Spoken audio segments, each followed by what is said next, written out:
Hello friends, welcome to my YouTube channel. സുശാന്താണ്. എല്ലാവരും സുഖമായിരിക്കുന്നെന്ന് വിശ്വസിക്കുന്നു. IPOകളുടെ പെരുമല കാലമാണ്.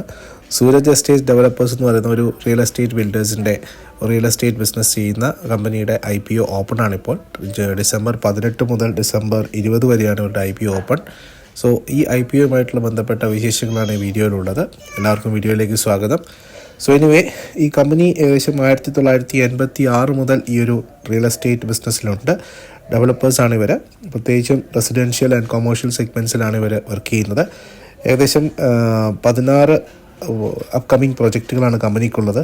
ഓൾറെഡി 13ഓളം പ്രൊജക്റ്റുകൾ ഇപ്പോൾ വർക്ക് ചെയ്തുകൊണ്ടിരിക്കുന്നുണ്ട്. പ്രത്യേകിച്ചും മുംബൈ ബേസ്ഡ് ആയിട്ടുള്ള റിയൽ എസ്റ്റേറ്റ് ഡെവലപ്പേഴ്സാണ് ഇവർ. സോ റെസിഡൻഷ്യൽ, ഞാൻ നേരത്തെ പറഞ്ഞ പോലെ കൊമേഴ്ഷ്യൽ സെഗ്മെൻറ്റ്സ് ഒക്കെ ഇവർ ചെയ്യുന്നുണ്ട്. സൗത്ത് സെൻട്രൽ മുംബൈ റീജിയനിലാണ് കൂടുതലും കോൺസെൻട്രേറ്റ് ചെയ്യുന്നത്. അവർ റെസിഡൻഷ്യൽ പോർട്ട്ഫോളിയോ മിക്കവാറും ലൊക്കേറ്റ് ചെയ്തിരിക്കുന്നത് മാഹിം, ദാദർ, അതുപോലെ തന്നെ പരാബ് ദേവി, പരേൽ, ഇങ്ങനെയുള്ള പ്രധാനപ്പെട്ട സെൻട്രൽ മുംബൈ അടക്കമുള്ള സൗത്ത് സെൻട്രൽ മുംബൈ അടക്കമുള്ള ഭാഗങ്ങളിലുണ്ട്. സോ ഓൾറെഡി 42ഓളം പ്രൊജക്റ്റുകൾ ഈ കമ്പനി കംപ്ലീറ്റ് ചെയ്തിട്ടുണ്ട്. 41 റീഡെവലപ്മെൻറ്റ് പ്രൊജക്റ്റുകളായിരുന്നു. സോ ഏകദേശം 10 ലക്ഷത്തിലധികം സ്ക്വയർ ഫീറ്റ് ഓൾറെഡി ഡെലിവറി ചെയ്ത് കഴിഞ്ഞു. 3 to 4 പ്രൊജക്റ്റ് കഴിഞ്ഞ 3 വർഷം കൊണ്ട് കംപ്ലീറ്റ് ചെയ്തിട്ടുണ്ട്. സോ എനിവേ, അവരൊരു പുതിയൊരു കമ്പനിയല്ല. 1986 മുതൽ റിയൽ എസ്റ്റേറ്റ് രംഗത്തുള്ളതാണ്. ഒരുപാട് പ്രൊജക്റ്റ് കംപ്ലീറ്റ് ചെയ്ത് കഴിഞ്ഞു. സോ ഒരു 400 കോടി രൂപയുടെ IPO ആണ്. 41 ഷെയറുകളെങ്കിലും നിങ്ങൾ മിനിമം ബിഡ് ചെയ്യേണ്ടി വരും. 340 മുതൽ 360 രൂപ വരെയാണ് ഇതിൻ്റെ പ്രൈസ് ബാൻഡ്. 18 മുതൽ ഡിസംബർ 20 വരെയാണ് ഇതിൻ്റെ ഓപ്പണിംഗ് ഉള്ളത്. സോ ഇതൊക്കെയാണ് പ്രധാനപ്പെട്ട കാര്യങ്ങൾ. 400 കോടി രൂപയുടെ IPO ആണെന്ന് ഞാൻ നേരത്തെ സൂചിപ്പിച്ചു. ഇതിൽ 400 കോടി രൂപയും കംപ്ലീറ്റ് ആയിട്ട് ഫ്രഷ് ഇഷ്യൂ ആണ്. ഒരു ഷെയറുകൾ പോലും ഇപ്പോഴത്തുള്ള പ്രൊമോട്ടേഴ്സോ അല്ലെങ്കിൽ ഇൻവെസ്റ്റേഴ്സോ എക്സിറ്റ് ചെയ്യുന്നില്ല. കംപ്ലീറ്റ് ആയിട്ടും ഫ്രഷ് ഇഷ്യൂ ആണ്. 285 കോടി രൂപ ഇവർ ഉപയോഗിക്കാൻ പോകുന്നത് ഡെറ്റ് റീപേയ്മെൻറ്റിന് വേണ്ടിയിട്ടാണ്. 600 കോടി രൂപയുടെ ഡെറ്റാണ് കമ്പനിക്കുള്ളത്, കടം. അതിൽ 285 കോടി രൂപ ഈ ഒരു IPO പ്രൈസിൽ നിന്ന് ഒരു കടം തീർക്കാൻ ഉപയോഗിക്കുന്നു. 35 കോടി രൂപ ഒരു ലാൻഡ് എക്വിസിഷനാണെന്നാണ് കമ്പനി പറയുന്നത്. സോ അവരുടെ ലാൻഡ് ഡെവലപ്മെൻറ്റ് റൈറ്റ്സും മറ്റുമൊക്കെ ആയിട്ട് ഒരു ലാൻഡ് ഡെവലപ്മെൻറ്റുമായിട്ട് ബന്ധപ്പെട്ടിട്ടാണ് 35 കോടി രൂപ സെലക്ട് ചെയ്യാൻ പോകുന്നത്. 1597 കോടി രൂപയുടെ മാർക്കറ്റ് ക്യാപിറ്റലൈസേഷനാണ്. 25% ഡാല്യൂഷനാണ് എക്സ്പെക്ട് ചെയ്യുന്നത്. സോ 26 ഡിസംബറിന് ഇത് ലിസ്റ്റ് ചെയ്യും, ക്രിസ്മസിന് ശേഷം എന്നാണ് അറിയുന്നത്. 18 മുതൽ 20 വരെയാണ് ഇതിൻ്റെ IPO ഓപ്പൺ ആയിരിക്കുന്നത്. കമ്പനി നേരത്തെ ഞാൻ സൂചിപ്പിച്ചതുപോലെ കംപ്ലീറ്റ് ആയിട്ട് റീഡെവലപ്മെൻറ്റ് പ്രൊജക്റ്റുകൾക്കാണ് കൂടുതൽ ഇമ്പോർട്ടൻസ് കൊടുക്കുന്നത്. സോ അതുകൊണ്ട് തന്നെ അവർക്ക് ഫ്ലോർ സ്പേസ് ഇൻഡെക്സ് വളരെ കൂടുതലായിരിക്കും. അതുപോലെ തന്നെ കമ്പനിയുടെ ഇബിറ്റ നോക്കിക്കഴിഞ്ഞാൽ മാർജിൻ ഏകദേശം 48 മുതൽ 49% വരെ ഇബിറ്റ മാർജിൻ ഉണ്ട്. 2023 റിപ്പോർട്ട് നോക്കുമ്പോൾ സമയത്ത് 306 കോടി രൂപയുടെ റവന്യൂ ആണ് കമ്പനി ജനറേറ്റ് ചെയ്തത്. പക്ഷേ റവന്യൂ ഉണ്ടെങ്കിലും ഇബിറ്റ നോക്കുന്നത് 353 കോടി രൂപയുടേതാണ് ഇബിറ്റ. 306 കോടി രൂപയുടെ റവന്യൂ ഉണ്ടാക്കിയ സമയത്ത് 153 കോടി രൂപയുടെ ഇബിറ്റ കമ്പനി ഉണ്ടാക്കിയിട്ടുണ്ട്. ഇൻട്രസ്റ്റ് കോസ്റ്റാണ് ഭയങ്കരമായിട്ടും പ്രോഫിറ്റ് കൊണ്ടുപോകുന്നത് നമുക്ക് മനസ്സിലാവും. കാരണം ആകെ 32 കോടി രൂപയുടെ പ്രോഫിറ്റ് ആഫ്റ്റർ ടാക്സ് ആണുള്ളത്. 153 രൂപയുടെ earning before interest tax depreciation ഉണ്ടെങ്കിലും 32 കോടി രൂപയുടെ പാറ്റാണ് ആകെ കമ്പനിക്കുള്ളത്. 2023 കാര്യമാണ്. 2024 ഫസ്റ്റ് ക്വാർട്ടർ നോക്കുകയാണെങ്കിലും 102 കോടി രൂപയുടെ 102 കോടി രൂപയുടെ റവന്യൂ ഉണ്ട്. 15 കോടി രൂപയുടെ പാറ്റ് മാത്രമേ കമ്പനിക്കുള്ളൂ. സോ മെജോറിറ്റി കമ്പനിയുടെ പൈസയും പോകുന്നത് ഇൻട്രസ്റ്റ് ബർഡന് വേണ്ടിയിട്ടാണെന്നുള്ളതാണ്. സോ കമ്പനിയുടെ ക്യാപിറ്റൽ നോക്കിക്കഴിഞ്ഞാൽ ഒരുപാട് ഈ പറയുന്ന ഉണ്ടാക്കി വെച്ച പ്രൊജക്റ്റുകളിലൊക്കെ തന്നെ ബ്ലോക്കാക്കി കിടക്കുന്നുണ്ട്. 634 കോടി രൂപയുടെ ഇൻവെൻട്രി ബാക്കിയുണ്ട്. സോ ഇത് ഈ 634 കോടി രൂപയുടെ ഇൻവെൻട്രി വരുന്ന സമയത്ത് 86 കോടി രൂപ നെറ്റ്വർക്കിൽ നിന്നും ഫണ്ട് ചെയ്ത് അവരുടെ സ്വന്തം ക്യാപിറ്റലിൽ നിന്നും ഫണ്ട് ചെയ്തിരിക്കുന്നു. 598 കോടി രൂപയും ഡെറ്റായിട്ടാണുള്ളത്. അപ്പോൾ സോ ഈ ഒരു ഹ്യൂജ് ബ്ലോക്കാണ് കമ്പനി നേരിടുന്ന ഏറ്റവും വലിയ പ്രശ്നം എന്ന് പറയുന്നത്.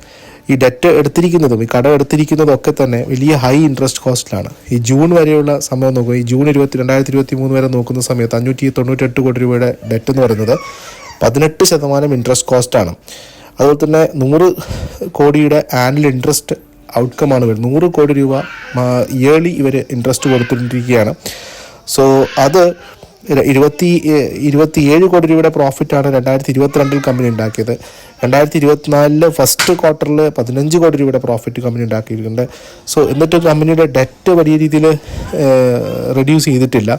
അതിപ്പോഴും അതുപോലെ തന്നെ നിൽക്കുന്നു. 600 കോടി രൂപ തന്നെ ഇപ്പോൾ നിൽക്കുന്നു എന്നുള്ളതാണ്. 2021 മുതൽ മാർച്ച് മുതലുള്ള ഇങ്ങോട്ട് നോക്കിക്കഴിഞ്ഞാൽ 600 കോടി രൂപ ഡെറ്റ് കോൺസ്റ്റൻ്റ് ആയിട്ട് നിൽക്കുന്നു എന്നുള്ളതാണ്.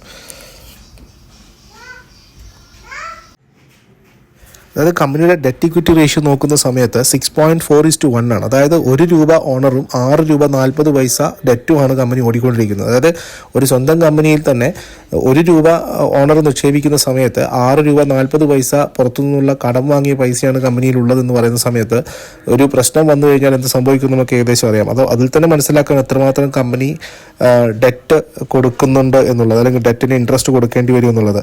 അത് ഏകദേശം 0.6:1 ആയിട്ട് പോസ്റ്റ് IPO മാറും എന്നാണ് മനസ്സിലാക്കുന്നത്. സോ ഇത് പേ ചെയ്താൽ പോലും ഡെറ്റ് പ്രീപേയ്മെൻറ്റ് ഉണ്ടായെങ്കിൽ പോലും പക്ഷേ ഇക്വിറ്റി 5x ആയിട്ട് കൂടും. നിങ്ങൾക്ക് ഷെയർ ഇഷ്യൂ ചെയ്തിട്ടാണല്ലോ കാശ് മേടിക്കുക. ആ കാശ് ഉപയോഗിച്ച് ഡെറ്റ് കൊടുക്കുക എന്ന് പറയുന്ന സമയത്ത് ഡെറ്റ് കുറയും, പക്ഷേ ഉള്ള ഓണേഴ്സിൻ്റെ എണ്ണം 5 ഇരട്ടി കൂടാൻ പോവുകയാണ്. സോ അതും കൂടി മനസ്സിലാക്കണം. 486 കോടി രൂപയുടെ ഇതാണ് കൂടാൻ പോകുന്നത്. സോ ഇൻട്രസ്റ്റ് കോസ്റ്റ് വഴി ഏകദേശം 50 കോടി രൂപ കമ്പനിക്ക് ലാഭിക്കാൻ പറ്റും ഇനി അങ്ങോട്ട്. പക്ഷേ ഫ്യൂച്ചർ ഗ്രോത്തിന് വേണ്ടി കമ്പനി വീണ്ടും ഡെറ്റിനെ ആശ്രയിക്കില്ല എന്ന് നമുക്ക് കാണാൻ സാധിക്കില്ല. സോ വീണ്ടും അഡീഷണൽ ഡെറ്റ് എടുക്കേണ്ടതായിട്ട് വന്നേക്കാം. സോ അതും ഈ പറയുന്ന പോലെ ഹയർ ഇൻട്രസ്റ്റ് കോസ്റ്റ് ആയിരിക്കാം. സോ ഇനി ഭാവിയിലും മറ്റുള്ള കാര്യങ്ങളൊക്കെ, പ്രത്യേകിച്ചും റിയൽ എസ്റ്റേറ്റ് കമ്പനികൾ എന്ന് പറയുമ്പോൾ നമുക്ക് ഡെറ്റ് ഫ്രീ ആയിട്ടൊന്നും കാണാൻ പറ്റില്ല. പക്ഷേ മാക്സിമം എഫക്റ്റീവായിട്ട് ഡെറ്റ് യൂസ് ചെയ്യുന്ന കമ്പനികളാണ് ഇതിൽ നിന്ന് രക്ഷപ്പെട്ടു പോകുന്നത്. സോ ഒരു റിയൽ എസ്റ്റേറ്റ് കമ്പനിയും ഡെറ്റ് ഫ്രീ ആയിട്ടും അല്ലെങ്കിൽ അങ്ങനെയൊന്നും നമുക്ക് അനലൈസ് ചെയ്യാൻ പറ്റില്ല. സോ എനിവേ ഇപ്പോഴുള്ള ഡെറ്റ് കുറേയെങ്കിലും ഭാവിയിൽ വീണ്ടും ചിലപ്പോൾ ഡെറ്റിന് വേണ്ടിയിട്ട് കമ്പനി ഹൈ ഇൻട്രസ്റ്റ് കോസ്റ്റുള്ള ഡെറ്റ് ആശ്രയിച്ചേക്കാം എന്നുള്ളതാണ്. പിന്നെ ഒരു സിംഗിൾ ജിയോഗ്രഫിയിലാണ് കമ്പനിയുടെ പ്രസൻസ് മൊത്തമുള്ളത്, ഒരു മൈക്രോ മാർക്കറ്റ് എന്ന് പറയാം. കാരണം 19,642 സീസ്ഡ് പ്രോപ്പർട്ടീസാണ് ഇന്ന് മുംബൈയിലുള്ളത്. സോ സൂരജ് എസ്റ്റേറ്റിൻ്റെ കാര്യം നോക്കുന്ന സമയത്ത്, മുംബൈയിൽ നോക്കുന്ന സമയത്ത് കൂടുതലും ലാൻഡ് സ്കാർസിറ്റി ഉള്ളത് കൊണ്ട് തന്നെ റീഡെവലപ്മെൻറ്റ് ഓപ്പർച്യൂണിറ്റി ഒരുപാടുണ്ട്. പക്ഷേ ഈ സൂരജ് എസ്റ്റേറ്റിൻ്റെ പ്രസൻസ് എന്ന് വെച്ച് കഴിഞ്ഞാൽ വളരെ ലിമിറ്റഡ് ആയിട്ടുള്ള ഒരു ഏരിയയിൽ മാത്രമാണ്, മൈക്രോ മാർക്കറ്റിൽ മാത്രമാണ് അവർ കോൺസെൻട്രേറ്റ് ചെയ്തിരിക്കുന്നത്. അവരുടെ കഴിഞ്ഞ 34 വർഷത്തെ പ്രവർത്തനം നോക്കിക്കഴിഞ്ഞാലും ഏകദേശം ഒരു കോൺസെൻട്രേറ്റഡ് ഒരു ചെറിയ ഏരിയയിൽ മാത്രമാണ് അവർ പ്രസൻറ്റ് ചെയ്തിരിക്കുന്നത്.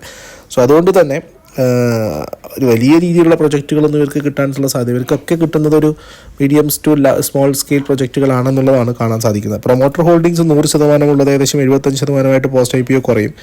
സോ പിന്നെ മറ്റൊരു സബ്സിഡറി കമ്പനിയിൽ ഇവരുടെ ഹോൾഡിങ്സ് കാണുന്നുണ്ട്. ഏകദേശം ഒരു മെറ്റീരിയൽ സബ്സിഡറി ആയിട്ടുള്ള അക്കോർഡ് എസ്റ്റേറ്റ് എന്ന് പറഞ്ഞൊരു കമ്പനിയിൽ ഇവർക്ക് 98.37% ഹോൾഡിങ്സ് കാണുന്നുണ്ട്. അവർ ഈ കമ്പനിയിൽ 4.5% സൂരജ് എസ്റ്റേറ്റിലും ഹോൾഡിംഗ് കാണുന്നുണ്ട്. സോ അതൊരു സബ്സിഡറി ആയിട്ടായിരിക്കാം വർക്ക് ചെയ്തിരിക്കുന്നത്. സോ ഈ സൂരജ് എസ്റ്റേറ്റ് ആ ഒരു കമ്പനിയുടെ 98.37% ഓഹരികളും, ആ കമ്പനി സൂരജ് എസ്റ്റേറ്റിൻ്റെ 4.5% ഓഹരികളും ഹോൾഡ് ചെയ്യുന്നതായിട്ട് കാണുന്നത്. സോ ഒരു ക്രോസ് ഹോൾഡിങ്സ് ആയിട്ട് ഇങ്ങനെ ഒരു കാണുന്നത് സബ്സിഡറി ആയിട്ട് വെച്ചിരിക്കുകയായിരിക്കാം, അല്ലെങ്കിൽ ഹോൾഡിംഗ് കമ്പനി ആയിരിക്കാം. ഇനി കമ്പനിയുടെ വാല്യൂഷൻ നമുക്ക് നോക്കാം.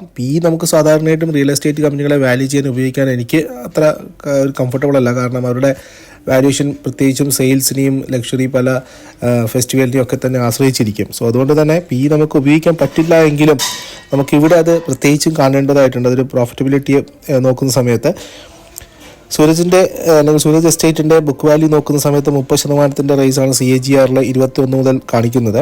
സോ 374 കോടി രൂപ ഉണ്ടായിരുന്ന സൈസ് ഇപ്പോൾ 634 കോടി രൂപയിൽ വന്നിട്ടുണ്ട് 2023 ആകുമ്പോൾ. പക്ഷേ എന്നാലും അത് 219 കോടി രൂപയായിട്ട് ഈ ഒരു 7 മാസത്തെ കണക്കെടുക്കുന്ന സമയത്ത്, 7 മാസത്തെ പെർഫോമൻസ് നോക്കുന്ന സമയത്ത് നോക്കുന്നുണ്ട്. അത് സസ്റ്റൈനബിലിറ്റി ഉണ്ടാകുമോ എന്നുള്ളത് ഒരു കൺസേൺ ആണ്. ഗ്രോത്തിൽ എത്രമാത്രം നമുക്ക് ലോങ് ടേം ഔട്ട്ലുക്ക് വെച്ച് പുലർത്താൻ പറ്റും കമ്പനിയെ സംബന്ധിച്ച്. മറ്റുള്ള റിയൽ എസ്റ്റേറ്റ് കമ്പനികളൊക്കെ തന്നെ തകർത്ത് സെയിൽസ് നടത്തുന്ന സമയത്തും ഈ കമ്പനിയുടെ സെയിൽസ് താഴ്ന്നു വരികയാണ് ചെയ്തത് എന്നുള്ളതാണ്.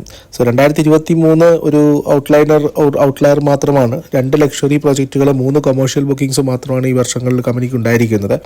സോ ഈ ഒരു 7 മാസത്തെ കണക്കെടുത്ത് നോക്കുമ്പോൾ ഏറ്റവും ലേറ്റസ്റ്റ് ആയിട്ടുള്ള വാല്യൂഷൻ പ്രകാരം നോക്കുന്ന 219 കോടി രൂപയുടെ ബുക്കിംഗ് വാല്യൂ ആണ് കമ്പനിക്ക് ഉണ്ടായിരിക്കുന്നത്. എന്റർപ്രൈസസ് വാല്യൂ നോക്കുകയാണെങ്കിൽ അങ്ങനെയാണെങ്കിൽ 1863 കോടി രൂപയുടെ എന്റർപ്രൈസസ് വാല്യൂ കണക്കാക്കാം. സോ അങ്ങനെയാണെങ്കിൽ മൾട്ടിപ്പിൾസ് നോക്കാം 4.9x വരുന്നത്.